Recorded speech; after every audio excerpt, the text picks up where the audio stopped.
ಅರ್ಜುನ್ ಲ್ಯಾಪ್ಟಾಪನ್ನು ಮೇಜಿನ ಮೇಲಿಟ್ಟು T shirt ತೋಳುಗಳನ್ನ ಮೇಲೆ ಕೆತ್ಕೊಂಡು ಅಡುಗೆ ಮನೆಗೆ ಹೋಗ್ತಿರೋ ಅರ್ಜುನನ್ನು ನೋಡಿ ಅನ್ವಿಕಾಳ ಕಣ್ಣುಗಳು ಅರಳಿದ್ವು.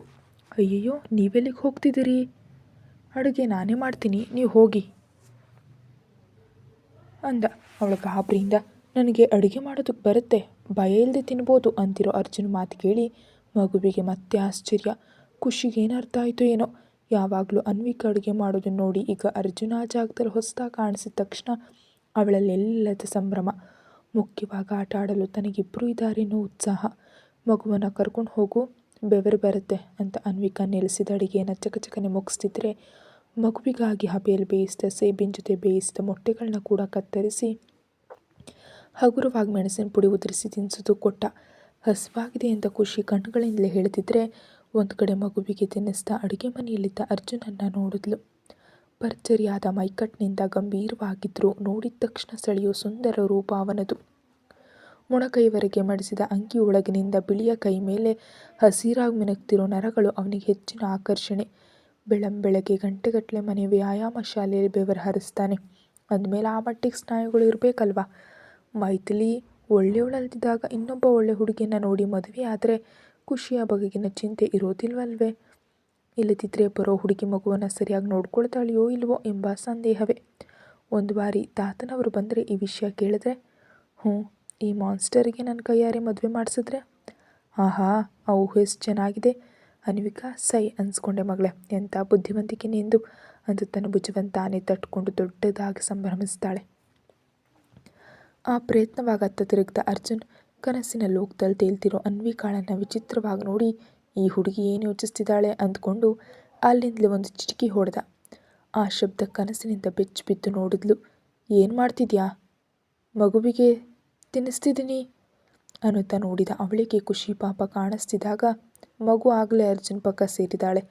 ಅಯ್ಯೋ, ಇದ್ಯಾವಾಗ ಅತ್ತ ಹೋಯ್ತು ಅಂತಿರೋ ಅವಳನ್ನು ಒಂದು ಗಂಭೀರ ನೋಟದಿಂದ ನೋಡ್ತಾ, ಹುಚ್ಚರು ನಡು ಹಗಲೆಲ್ಲ ಕನಸು ಕಾಣ್ತಾರೆ ಅಂದರೆ ನಂಬಿರಲಿಲ್ಲ, ಈಗ ನಂಬ್ತೀನಿ ಅಂದ. ಅವನ ಮಾತಿಗೆ ಅನ್ವಿಕಾ ಮುಖ ಸೊಟ್ಟಾಗಿ ಮಾಡಿಕೊಂಡ್ಳು.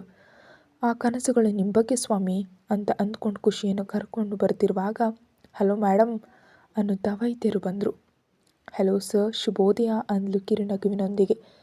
ಹಲೋ ಖುಷಿ ಮಗಳೇ, ಹೇಗಿದೆಯಾ ಅಂತ. ಸರ್ ಇಲ್ವಾ ಮೇಡಮ್ ಅಂದರು. ಇದ್ದಾರೆ ಸರ್ ಅಂತ ಅಡುಗೆ ಮನೆ ಕಡೆ ತೋರಿಸಿದ್ಲು. ನ್ಯಾಪ್ಕಿನಿಂದ ಕೈ ಒರೆಸ್ಕೊಳ್ತಾ ಬಂದ ಅರ್ಜುನನ್ನು ಮತ್ತು ಅವನ ಹಣೆಯಲ್ಲಿ ಮೂಡಿದ ಸಣ್ಣ ಬೆವರನ್ನು ನೋಡಿ, ಏನು ಸರ್ ನೀವು ಅಡುಗೆ ಮಾಡ್ತಿದ್ದೀರಾ ಅಂದರು ಅತ್ಯಂತ ಆಶ್ಚರ್ಯದಿಂದ.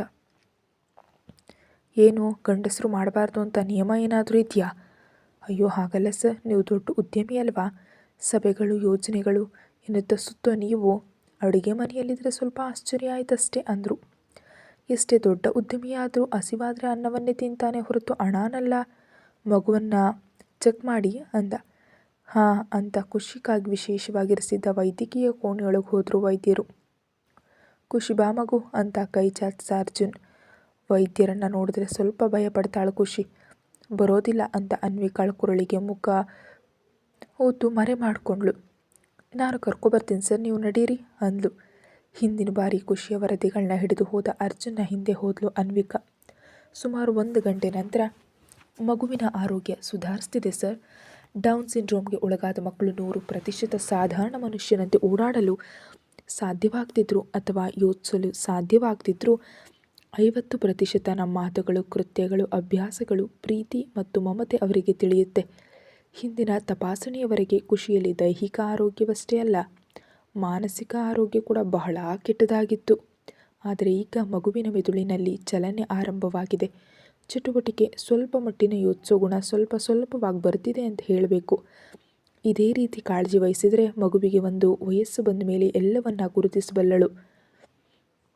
ಮಗುವಿನೊಂದಿಗೆ ಗುಣಮಟ್ಟದ ಸಮಯ ಕಳೆಯೋದು, ಚಟುವಟಿಕೆಗಳನ್ನು ಮಾಡಿಸೋದು, ಮೆದುಳಿಗೆ ಕೆಲಸ ಕೊಡೋ ಒಗಟುಗಳನ್ನ, ಆಟಗಳನ್ನು ಆಡಿಸೋದು, ಹೊಸ ವಿಷಯಗಳು ಮತ್ತು ಆಟಗಳನ್ನ ಅಭ್ಯಾಸ ಮಾಡಿಸೋದು, ಪ್ರತಿಯೊಂದು ಮಗುವಿಗೆ ಅರ್ಥವಾಗುವ ರೀತಿಯಲ್ಲಿ ಸರಾಗವಾಗಿ ಮತ್ತು ಸ್ಪಷ್ಟವಾಗಿ ವಿವರಿಸ್ತಾ ಕಲಿಸಿದ್ರೆ ಖುಷಿಯ ಜೀವನಕ್ಕೆ ಸಹಾಯವಾಗುತ್ತೆ.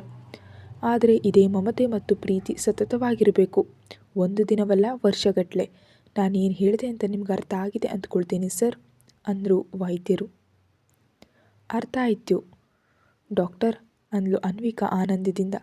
ಮಗುವಿನಲ್ಲಿ ಬಂದ ಸಣ್ಣ ಸಕಾರಾತ್ಮಕ ಸುದ್ದಿ ಅವಳಲ್ಲಿ ಹೇಳಲಾಗದ ಸಂತೋಷವನ್ನು ಉಂಟು ಮಾಡಿತು. ಕತೆ ಮುಂದುವರಿಯುತ್ತೆ. ಹೆಚ್ಚಿನ ವಿಡಿಯೋ ಇವತ್ತು ಬೇಕು ಅಂತಂದರೆ ದಯಮಾಡಿ ಸಬ್ಸ್ಕ್ರೈಬ್ ಮಾಡಿ. ನಿಮ್ಮೆಲ್ಲರಿಗಾಗಿ ಒಂದು ದೊಡ್ಡ ಸಂಚಿಕೆಯನ್ನು ಎಕ್ಸ್ಟ್ರಾ ಎಪಿಸೋಡಾಗಿ ಹಾಕ್ತೀನಿ. ಪ್ಲೀಸ್ ಸಬ್ಸ್ಕ್ರೈಬ್ ಮಾಡಿ. Thank you.